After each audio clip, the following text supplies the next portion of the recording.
Le message que nous essayons de passer aux autorités, c'est, premièrement, nous sommes très en retard par rapport aux objectifs, parce que le niveau d'aide n'est pas suffisant par projet. Le niveau d'aide n'est pas suffisant par projet, d'une part parce qu'on n'a pas encore rattrapé le décrochage des énergies fossiles.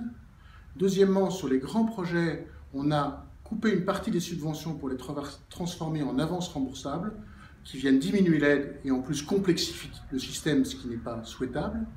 Et troisièmement, parce qu'aujourd'hui, il faut accélérer le rythme et donc il faut plus d'aide, plus de projets. Et les projets qui vont sortir sont des nouveaux projets et qui donc vont avoir besoin de plus de niveau d'aide par projet.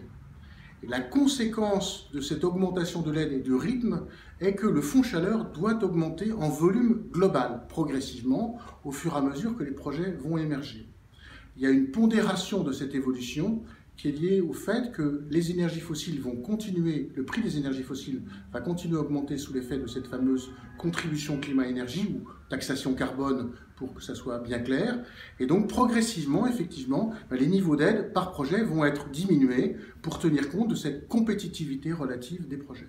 Donc nous, le message qu'on veut passer, c'est premièrement, il y a un véritable potentiel de développement sur la chaleur renouvelable, notamment à travers les réseaux.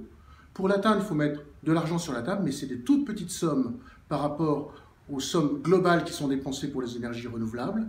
Et le fonds chaleur est sans doute le bon support. Simplement, il faut l'adapter à la réalité économique du projet et rendre les projets plus attractifs pour les clients et pour les promoteurs.